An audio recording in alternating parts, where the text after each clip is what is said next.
Nous sommes ici à l'entrée du campus, une entrée qui va être totalement remodelée au terme des travaux qui vont débuter cette année.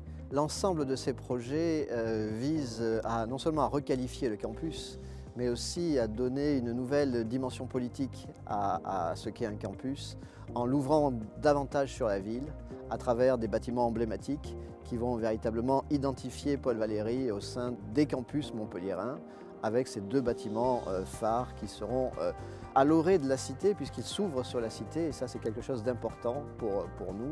Et c'est en même temps, bien évidemment, un nouveau confort pour tous les usagers de l'université, enseignants-chercheurs, étudiants bien sûr, et personnel administratif qui bénéficieront de locaux adaptés aux standards du travail du XXIe siècle. Les enjeux sont de poursuivre les extensions en termes de surface bâtie par la création de l'atrium et la création du bâtiment des moyens généraux et de la maison des personnels. C'est un triangle en fait notre bâtiment, il y a clairement 3 entrées dissociées, la technique, la boutique et l'administration. Il n'est pas question de faire de l'ombre à l'atrium, mais plutôt de jouer avec son écriture architecturale, et à la fois avec la présence de l'atrium, mais aussi la présence naturelle sur site de ce grand mur courbe. Et donc on a joué dans un registre très ondulé de l'architecture. Et donc à partir de là, on a fait un bâtiment tout en politesse, c'est-à-dire qui laisse passer bien sûr le flux principal des étudiants qui rentrent à Paul Valéry. Ça nous semblait absolument fondamental.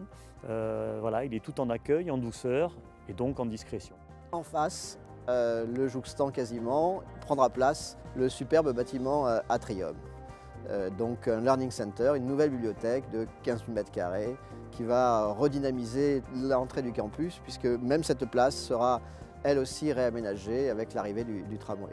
C'est donc un projet de transformation globale de l'université, à la fois avec les bâtiments de Prout Campus, mais aussi avec ceux qui vont naître en 2018 à l'arrière du campus, en particulier la maison des personnels qui est dédiée au confort et au bien-être des personnels. Alors l'idée du projet concernant la maison des personnels, c'était de concevoir un bâtiment qui sont vraiment en lien avec l'université, un peu à l'écart certes, mais en lien. Donc c'est le bâtiment sportif. C'est une fenêtre ouverte sur l'université, c'est-à-dire que la façade entière est une fenêtre.